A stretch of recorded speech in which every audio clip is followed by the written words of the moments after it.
The Georgia's sun, thick and heavy like molasses, poured over the cracked asphalt. Heat waves shimmered above the road, distorting the already hazy landscape.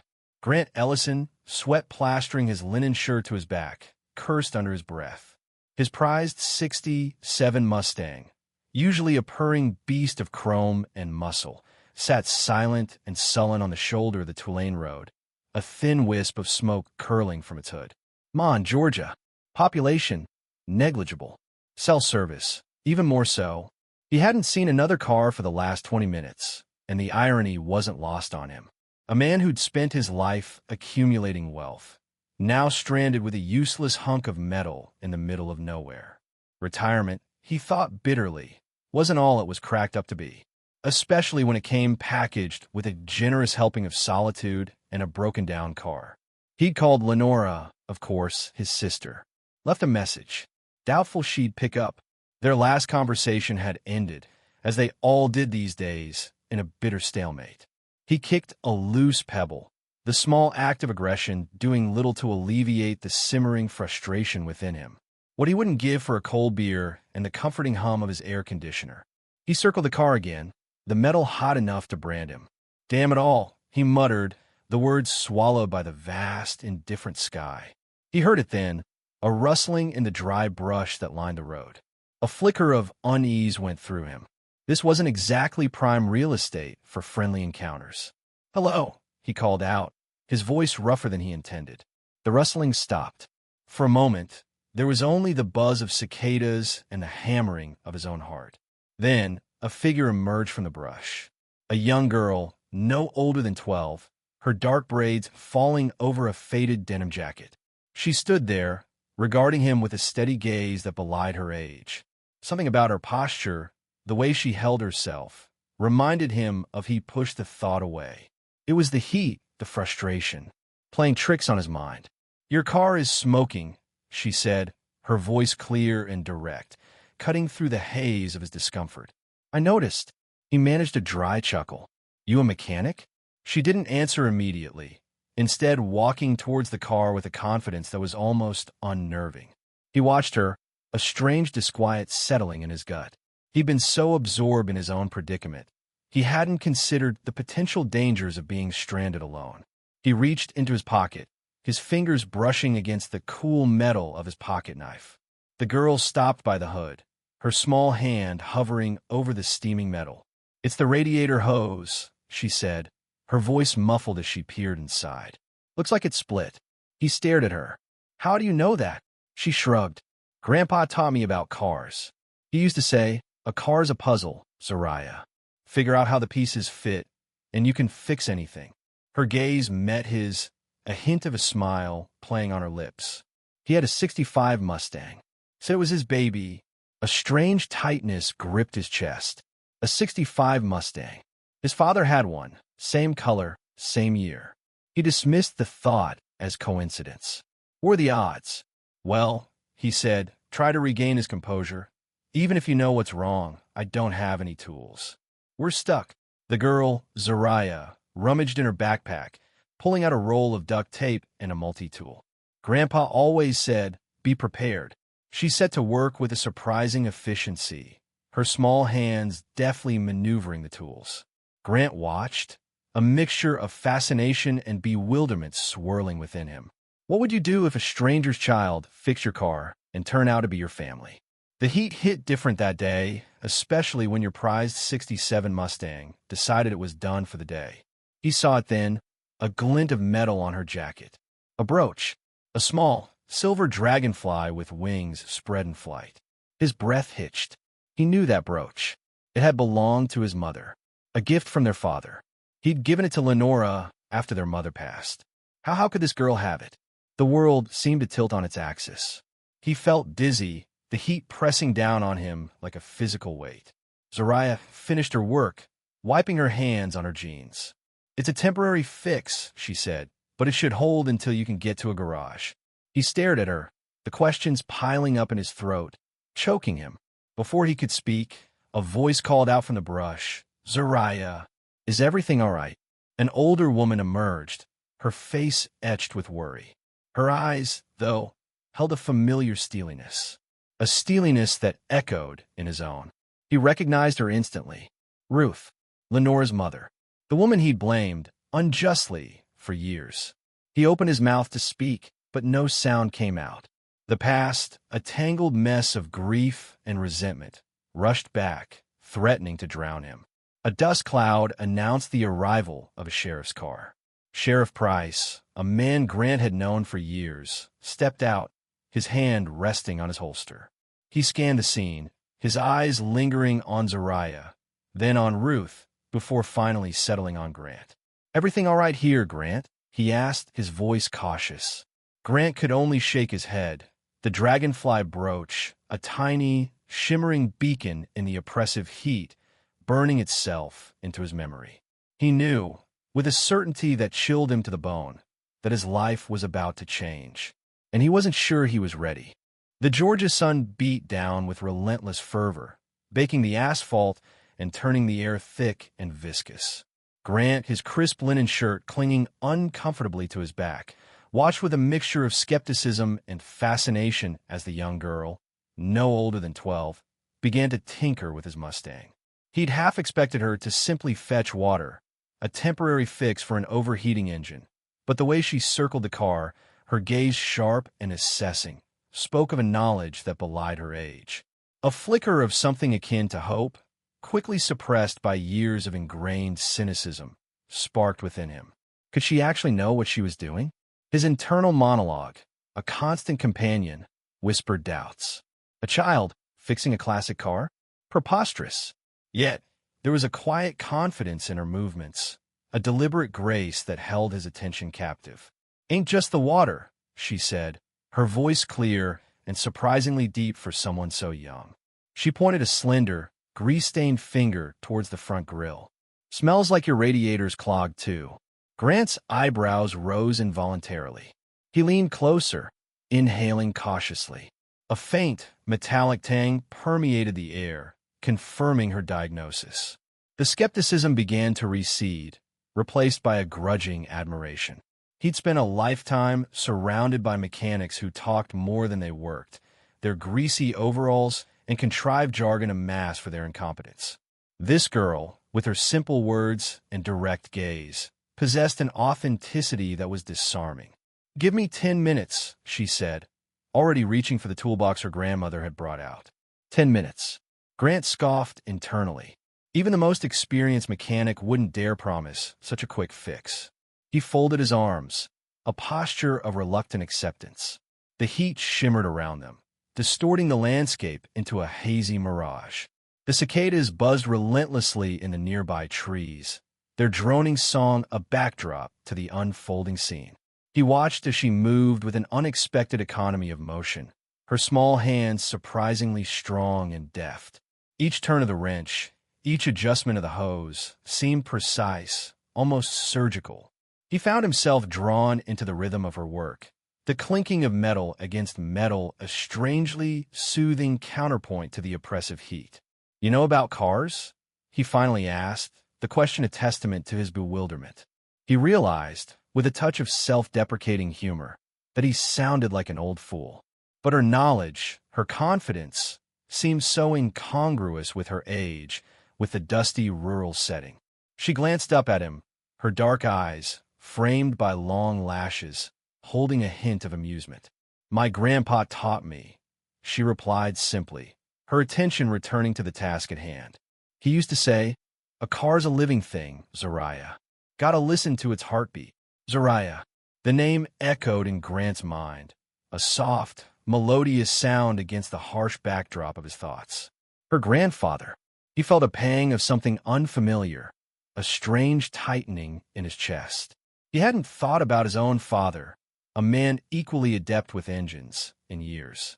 The memories, long buried under layers of resentment and grief, began to stir, like ghosts awakened from a long slumber. He watched as Zariah expertly drained the old coolant, the murky liquid gurgling into a waiting pan. The air filled with the pungent odor of antifreeze, a scent that, oddly enough, triggered another wave of memories. He recalled summer days spent in his father's garage, the smell of oil and gasoline mingling with the sweet aroma of honeysuckle from the nearby vines. A time before the bitterness, before the estrangement, before the silence that had stretched into decades. "There," Soraya announced, wiping her hands on a rag. "Should be good as new." She stepped back, admiring her handiwork. Grant cautiously approached the car, his eyes scanning the engine compartment. Everything seemed to be in its place, the hoses reconnected, the radiator cap securely fastened. He hesitated, a flicker of doubt still lingering. Could this young girl, this Soraya, have actually fixed what had stumped him? As if sensing his hesitation, Soraya gave him a reassuring smile. "Start her up," she encouraged, her voice brimming with quiet confidence. Grant took a deep breath, his hand trembling slightly as he reached for the ignition. He turned the key. The engine roared to life, a smooth, powerful purr that resonated deep within him. He stared at the dashboard, the temperature gauge steady, the warning lights extinguished. A wave of relief washed over him, followed by a surge of something akin to gratitude. He looked at Soraya, his eyes filled with a mixture of astonishment and something else, something he couldn't quite define. "Thank you," he managed, the words inadequate to express the complex emotions swirling within him. He reached into his pocket, pulling out his wallet. "How much do I owe you?" Soraya shook her head, her dark braids swaying gently. "Grandpa always said, helping folks is its own reward." As she spoke, a glint of metal caught his eye. A small, silver brooch, shaped like a hummingbird, pinned to her shirt. His breath hitched. He recognized the brooch. It was identical to the one his sister, Lenora, had always worn. A wave of dizziness swept over him. The Georgia heat suddenly intensified, the world tilting on its axis. He reached out a trembling hand, his voice barely a whisper. "Where did you get that?" The young girl looked down at the brooch, her fingers tracing its delicate outline. "My grandma gave it to me," she replied, her brow furrowing slightly. "She said it belonged to her daughter, me mama." Just then, Ruth Coleman emerged from the porch, her face etched with a weariness that spoke of years of hardship, but her eyes, fixed on Grant, burned with a fierce intensity. "Lenora," she said, her voice low and steady, each syllable a hammer blow against the wall of Grant's carefully constructed defenses. Lenora scented. The world seemed to fall silent. The cicadas ceased their buzzing. Even the relentless Georgia sun seemed to hold its breath, as if acknowledging the weight of the moment, the seismic shift that had just occurred in Grant Ellison's carefully ordered life. Sheriff Price, who had been observing from a distance, his hand resting on the butt of his revolver, finally relaxed his grip. He had seen enough. This wasn't a crime scene, it was a reunion, a long overdue reckoning. And he, a silent witness to the unraveling and the beginning, knew that the quiet road in rural Georgia had just become the stage for a drama far more complex than a broken-down car. The Georgia sun beat down with the ferocity of a blacksmith's forge, baking the asphalt and turning the air thick and viscous. Grant watched from beneath the meager shade of a lone pecan tree, a damp handkerchief pressed to the back of his neck. The girl, no older than 12, moved with an assurance that belied her age, her small hands deftly maneuvering the wrench beneath the hood of his Mustang. Each click and whir of the engine seemed to echo the slow, rusty turning of gears within his own chest. He'd been so certain he was stranded, a victim of this sweltering backwater, a prisoner of his own impulsive decision to take the back roads. Now, watching this child, a flicker of something akin to hope, unwelcome and unfamiliar, sparked within him. He shifted his weight, the groan of the pecan branches mimicking the ache in his joints. Retirement hadn't brought the peace he'd envisioned. Instead, it had amplified the silence, the emptiness that had been slowly eroding him for years. He pushed the thought away, focusing instead on the girl's nimble fingers. He'd offered to pay, of course, a hefty sum that would likely make her eyes widen. But she'd simply shaken her head, her gaze steady, almost unervingly, so for someone so young. "My granddaddy taught me," she'd said, her voice clear and unhurried. He said a man in need is a man to help. Across the Tulane blacktop, a small, weathered peach stand sat nestled beneath the shade of a sprawling oak. A woman, her face etched with the lines of time and hardship, sat fanning herself with a tattered straw hat. Her eyes, dark and knowing, met his across the distance. A strange unease settled in his gut, a prickling awareness he couldn't quite place. He watched as the girl tightened a bolt, her brow furrowed in concentration. The sun glinted off a small, silver brooch pinned to her faded denim shirt. A dove, wings outstretched in flight. His breath hitched. Time seemed to fracture, the oppressive heat fading as a chill seeped into his bones. He knew that brooch. He knew it with a certainty that sent a jolt through his very core. "You got a name?" he asked, his voice rougher than he intended. The girl straightened, wiping a smudge of grease across her forehead with the back of her hand. "Zariah Coleman," she replied, meeting his gaze directly. There was a quiet strength in her eyes, a resilience that mirrored the woman across the road. He pointed to the brooch, his hand trembling slightly. "Where'd you get that?" "This." Zariah touched the dove delicately, her fingers tracing its outline. "It was my mama's." A flicker of sadness crossed her face, quickly replaced by a practiced stoicism. He recognized that look, the carefully constructed wall against grief. He built a few of his own over the years. "That brooch," he repeated, his voice barely a whisper. "That exact one. I had it made for my mother nearly 40 years ago." The words hung in the air, heavy and charged.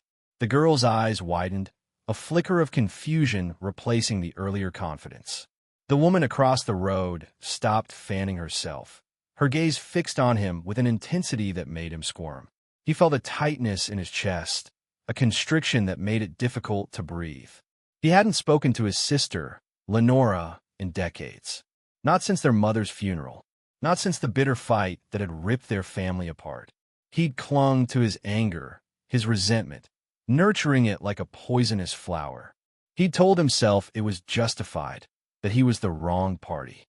But now, looking at this girl, at the brooch that had once belonged to his mother, the carefully constructed walls of his self-righteousness began to crumble. He'd buried the past so deep, convinced himself it was better forgotten. But the past, it seemed, had a way of resurfacing, of finding him in the most unexpected places. He watched as Zariah crossed the road, her small legs moving with a newfound hesitancy. He saw the whispered conversation between her and the older woman, the shared glance in his direction, a mixture of suspicion and something else he couldn't quite decipher. He wanted to call out to them, to explain, to bridge the chasm that had stretched across decades. But the words were trapped in his throat, choked by years of unspoken regret. He watched as the woman slowly rose, her movements stiff but deliberate. She began to walk towards him, the straw hat clutched tightly in her hand. He knew, with a sinking certainty, that this was a reckoning he could no longer avoid. The sun beat down, the heat a tangible weight on his shoulders. He closed his eyes, bracing himself for the storm he knew was coming. The rhythmic thump of his own heart echoed the relentless drumbeat of time, each beat a reminder of the years lost, the words unsaid, the love squandered. He opened his eyes, his gaze meeting the woman's. In her weathered face, he saw a reflection of his own pain, his own loss. And in that shared sorrow, a flicker of something else emerged. A fragile hope, tentative and uncertain, like a seedling pushing its way through the cracked earth. He didn't know what the future held, but for the first time in a long time, he felt a glimmer of anticipation, a hesitant willingness to face the ghosts he'd been running from for so long. The Georgia sun beat down on the dusty roadside, the air thick and heavy with the scent of honeysuckle and hot asphalt. Grant felt a bead of sweat trickle down his temple, the discomfort a stark contrast to the chill that had settled in his gut. He watched the girl, Zariah, her small hands deftly reattaching the distributor cap. Her brow was furrowed in concentration, a faint smudge of grease on her cheek. He couldn't shake the unsettling familiarity of the brooch she wore, a silver hummingbird with outstretched wings, pinned to her faded denim shirt. He'd seen it before, a lifetime ago, glinting in the sunlight as his younger sister Lenora danced barefoot in her father's orchard. The thought was absurd, a phantom conjured by the oppressive heat and his own guilt-ridden memories. Lenora was gone, had been gone for years. The slam of a car door jolted him back to the present. A woman emerged from a battered pickup truck, her face weathered and etched with lines that spoke of a life lived under the unforgiving sun. She walked with a determined stride, her gaze fixed on Grant.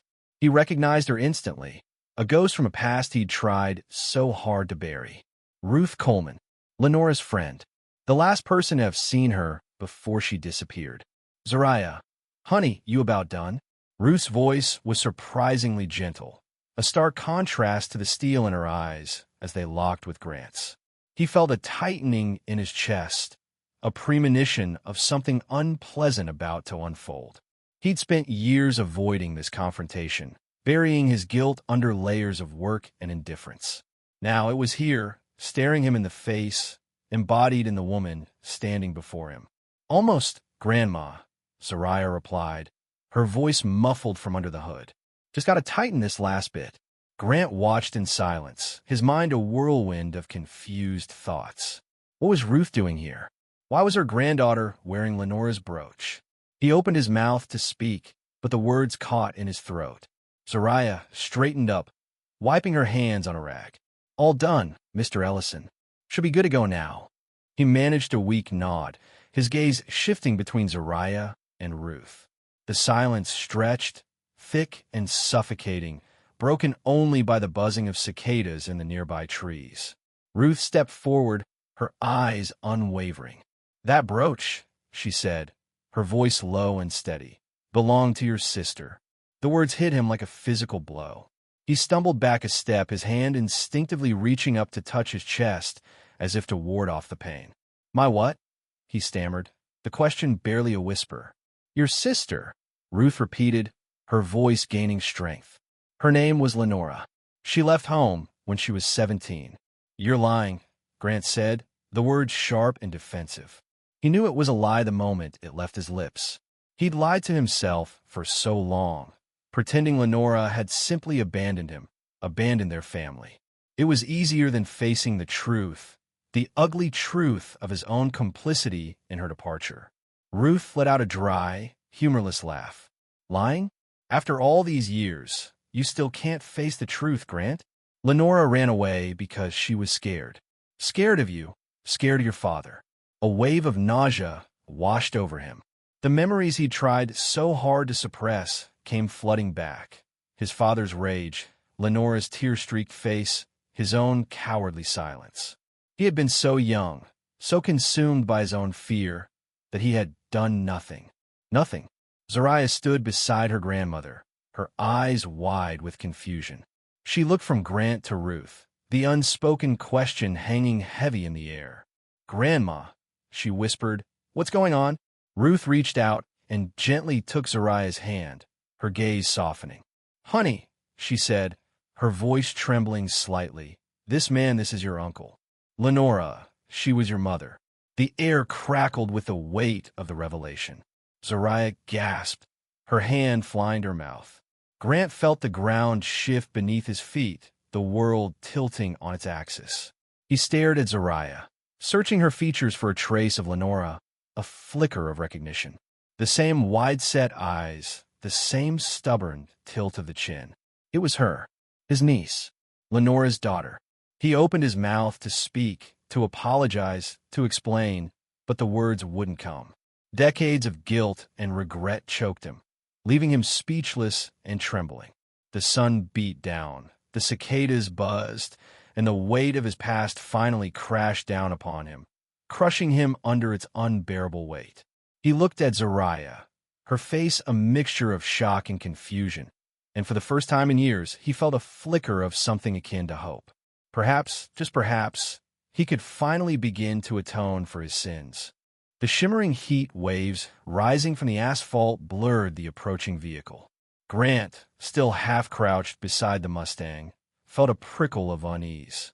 He straightened, his back protesting with a familiar twinge, and wiped the sweat from his brow with the back of his hand. The dust mingled with the grime, leaving a smudge that mirrored the growing apprehension in his gut. He hadn't seen another car on this desolate stretch of road since his own had sputtered to a halt. The approaching vehicle slowed, the whine of its engine cutting through the humid stillness, and stopped a few yards away. A tall figure emerged, the glint of a badge catching the harsh sunlight. "Sheriff." Grant felt a sudden, irrational urge to push Soraya behind him, to shield her from what? From the implication? The judgment? He swallowed, the dryness in his throat a stark reminder of his unease. The sheriff, a man named Wendell Price, if the name tag on his crisp khaki shirt was any indication, approached cautiously.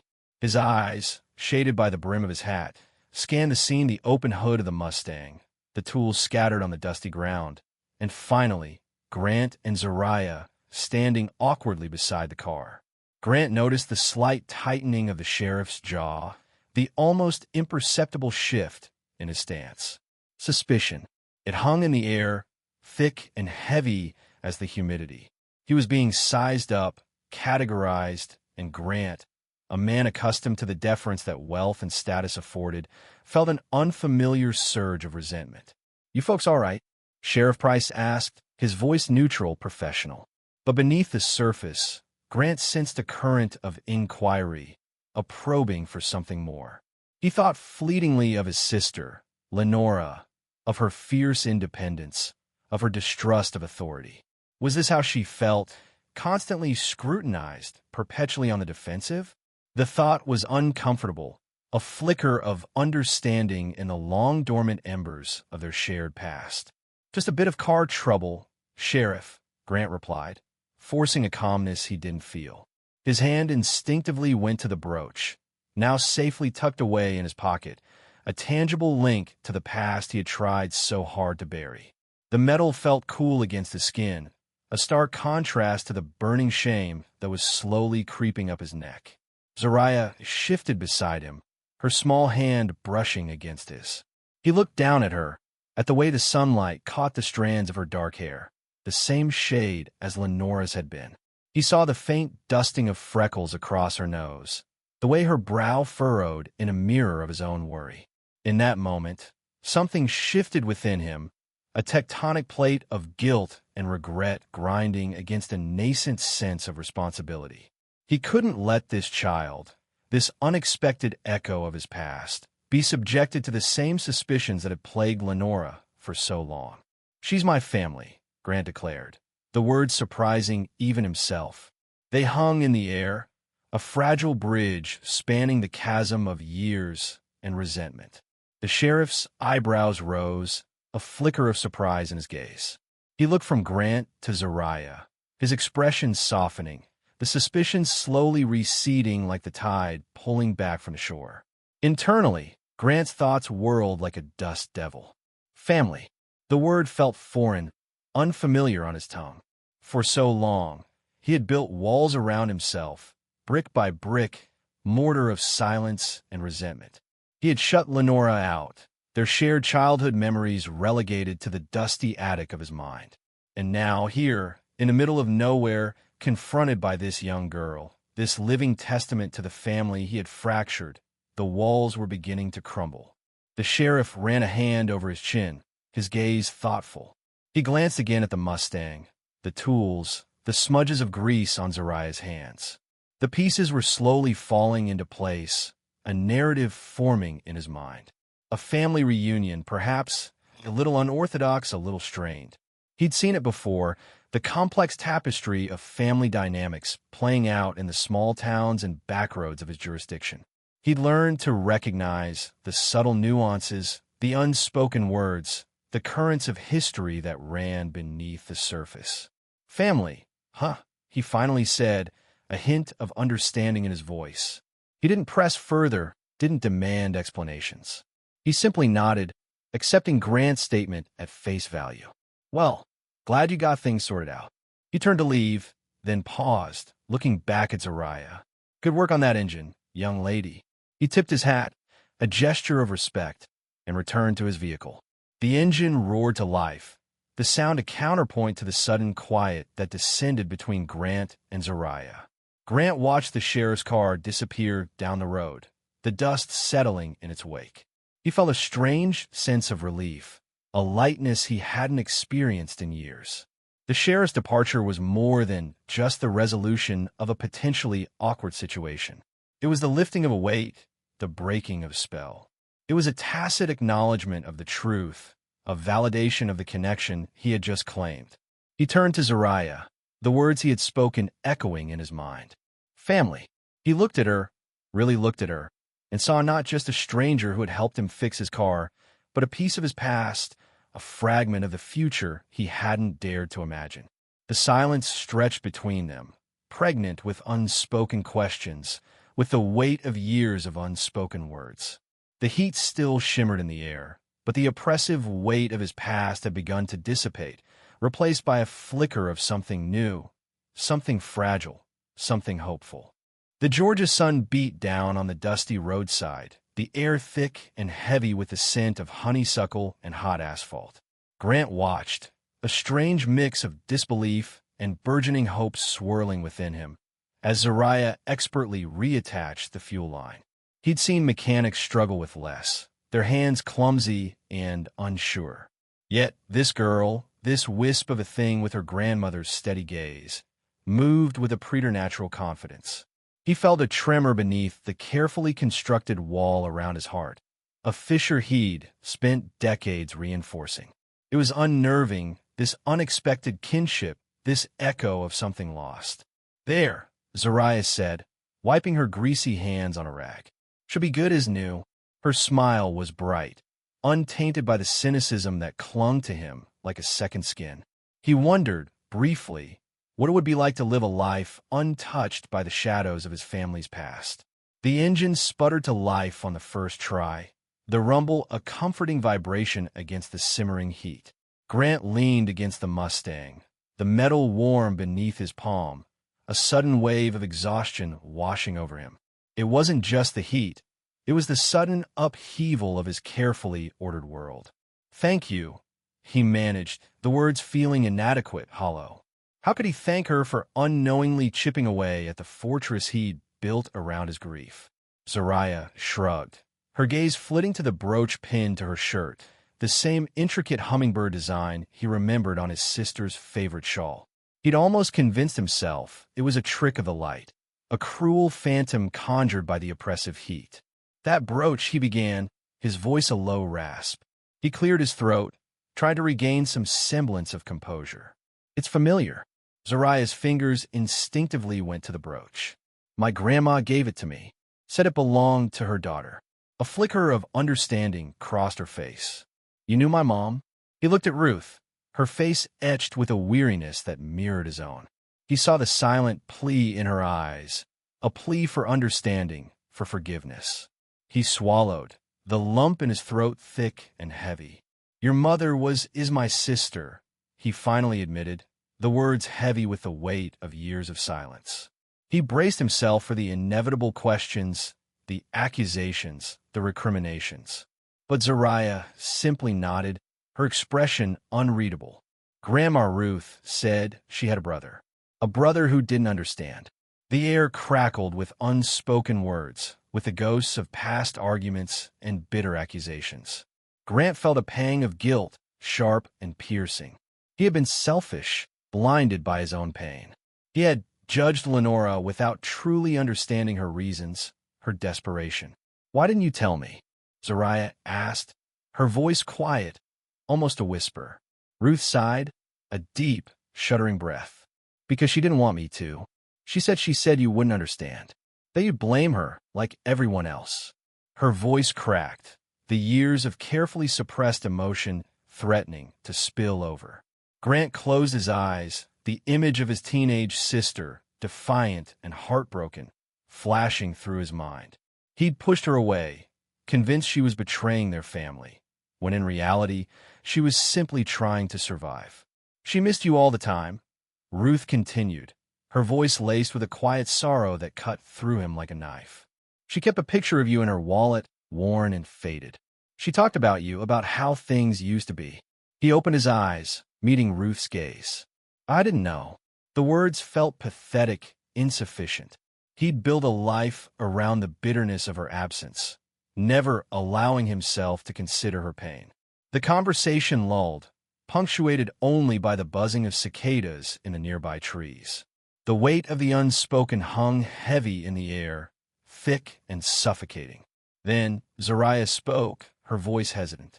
Grandma, she used to talk about a cabin in Arkansas. Grant's heart skipped a beat. He remembered Lenora mentioning something similar, a vague whisper about a place their father owned, a secret kept hidden from the rest of the family. He dismissed it then, a fanciful tale spun from a young girl's imagination. Arkansas, he asked, his voice barely above a whisper. Said he bought it under a different name, Zariah confirmed, her eyes searching his. She always wanted to go there, said it was peaceful. A cold dread settled in Grant's stomach. His father, a man of meticulous control and carefully crafted appearances, harboring a secret life, a hidden property. The pieces began to click into place, forming a disturbing picture. He'd always suspected there was more to his father's business dealings than met the eye, but he'd never pursued it, content to remain in the gilded cage of his privileged life. His phone vibrated in his pocket, the insistent buzzing a jarring interruption to the fragile truce that had settled between them. He glanced at the screen, recognizing the number of his father's lawyer. He silenced the call, a sudden wave of nausea washing over him. He didn't want to talk to the lawyer, not yet. He needed time to process, to understand the implications of this revelation. He looked at Zariah, at the echo of his sister in her eyes, and a strange sense of purpose settled within him. He had spent years running from his past, burying his grief beneath layers of resentment and self-pity. Now, faced with the tangible evidence of his sister's life, her hopes, her dreams, he knew he couldn't hide anymore. We should go to Arkansas, he said, the words surprising even himself. He saw a flicker of surprise in Ruth's eyes, a glimmer of hope replacing the weariness. The drive to Arkansas was long and silent, the hum of the engine a constant backdrop to the turmoil in Grant's mind. He stole glances at Zariah in the rearview mirror, her face a mask of quiet contemplation. He wondered what she was thinking, what she was feeling. He hoped, with a fervency that surprised him, that he could somehow make amends for the past, for the years of silence and misunderstanding. He owed it to Lenora, to Zariah, and to himself.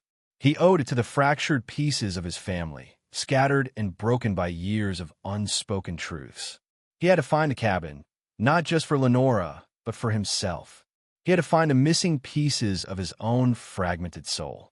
The tires crunched on the gravel path leading to the cabin, the sound strangely amplified in the oppressive Arkansas heat. Grant gripped the steering wheel, his knuckles white, a strange pressure building in his chest. He'd driven in a daze, the landscape blurring into a tapestry of green and brown. Zariah sat beside him, quiet, occasionally glancing his way with those unsettlingly perceptive eyes. He wondered what she was thinking, what she made of all this.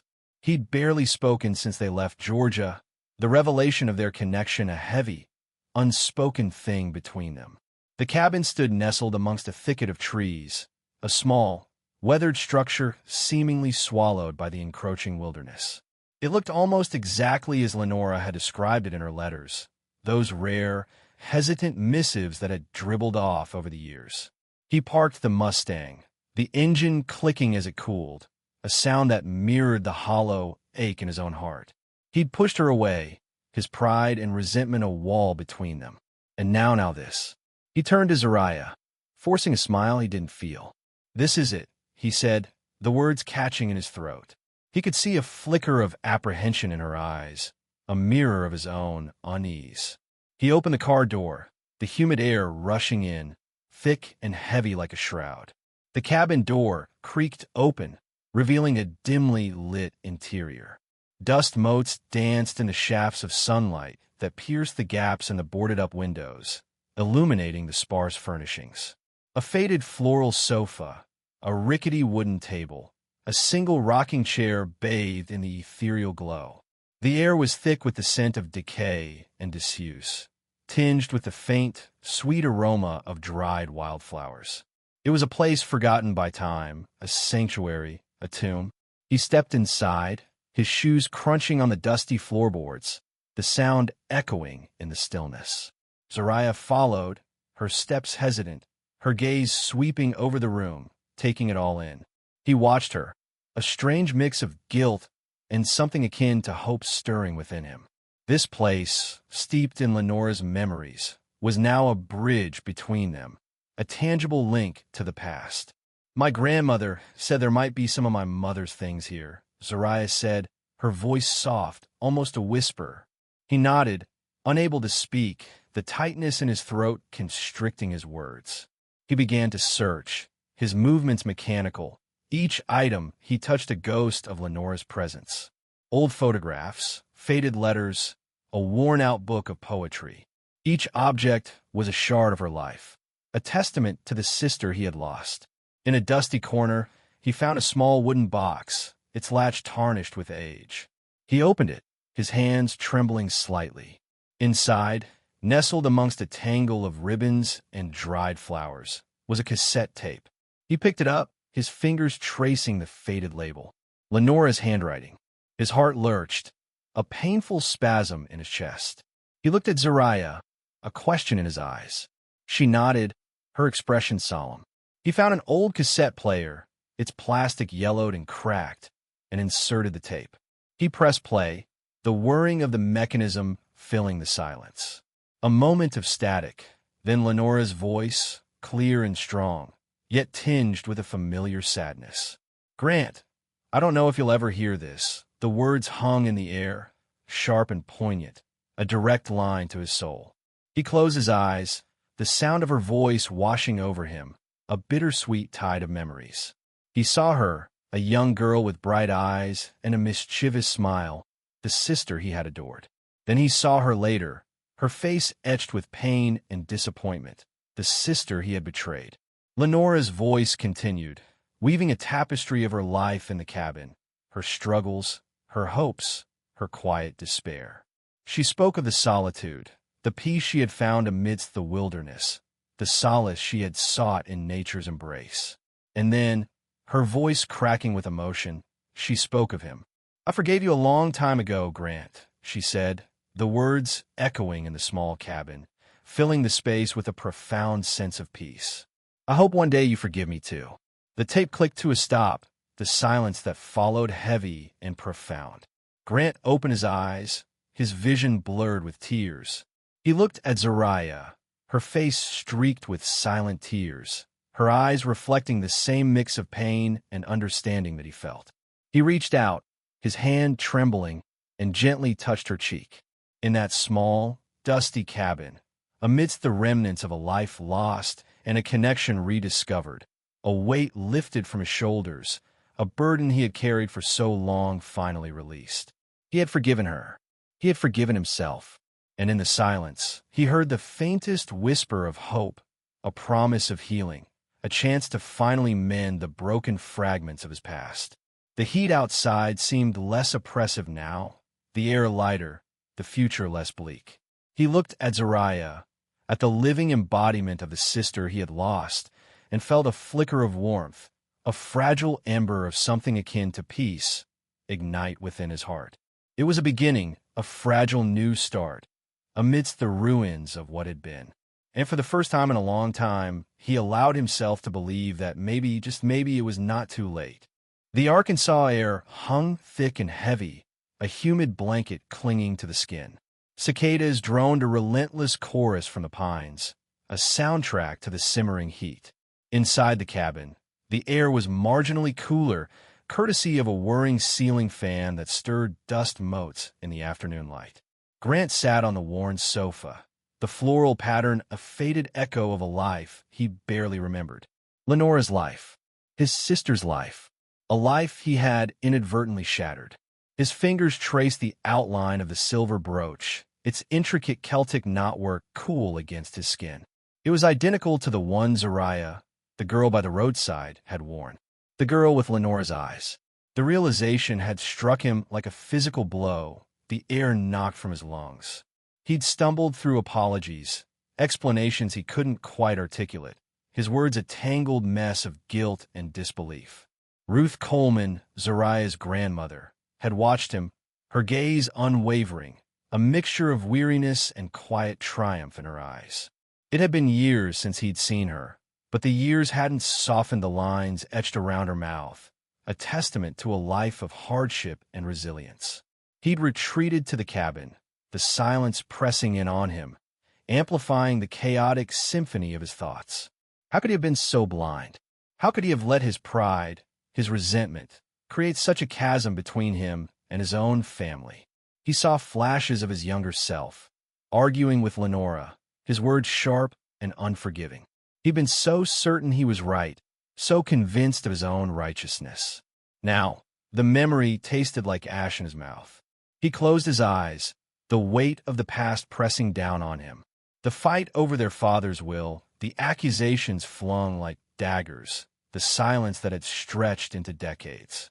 He'd built a life of comfortable solitude, a fortress against the pain of his past, only to find it echoing back at him in the eyes of a young girl he hadn't known existed.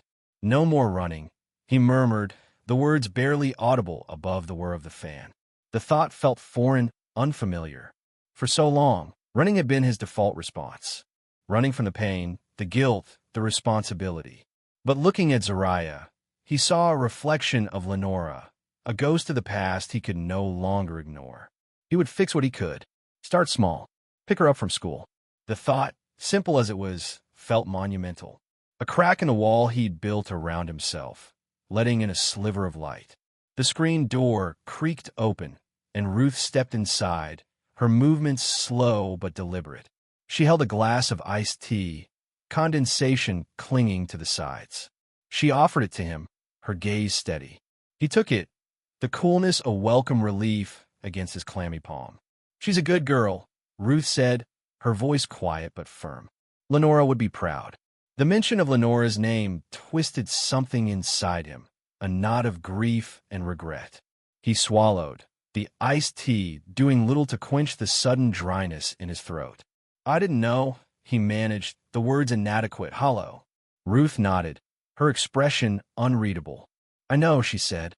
"Life doesn't give us do-overs, Grant, but it does give us chances." He looked down at the brooch in his hand, the intricate knotwork a tangible link to the past, to the family he had pushed away. He'd spent so many years clinging to his anger, his resentment, like a shield. But now, holding this small piece of silver, he felt the weight of it, the futility of it. Sometimes, Ruth continued, her voice softening slightly, the smallest gestures fix the biggest wounds. A phone call, a visit, picking a child up from school. Her words resonated with him, a quiet echo of his own nascent resolve. He looked up at her, a question in his eyes. "She starts high school next week," Ruth said, a faint smile playing on her lips. "Nervous as a cat." He nodded, a slow, deliberate movement. "What time?" The relief on Ruth's face was subtle, a flicker in her eyes, a slight easing of the lines around her mouth. She told him the time, the details of the school, the routine. He listened intently, committing every word to memory. It felt right, like a piece of a puzzle finally clicking into place. As the sun began to dip below the horizon, painting the sky in hues of orange and purple, Grant stood on the porch, watching Zariah play with their dog, Buster, in the yard. The laughter, the carefree energy, was a balm to his weary soul. He'd spent so long living in the shadows of the past, he'd forgotten the simple joy of the present. He watched as Zariah threw a stick for Buster, her movements fluid and graceful. He saw the way she handled the dog, the gentle firmness in her touch, and he knew, with a certainty that settled deep in his bones, that Lenora's spirit lived on in this young girl. He had a chance, a small window of opportunity, to mend the broken threads of his family, to build a connection he had carelessly discarded. It wouldn't be easy. There were years of hurt, of resentment, to overcome. But as he watched Zariah's bright smile, he felt a flicker of hope, a fragile ember in the gathering dusk. He had made his decision. He wouldn't run anymore. He would stay. He would try. He would start small. He would pick her up from school. And maybe, just maybe, that small gesture would be the beginning of something new, something beautiful, something that would finally bring him peace. The cicadas continued their drone, but now the sound seemed less insistent, less oppressive. It was simply the sound of summer, the sound of life continuing, the sound of a new beginning.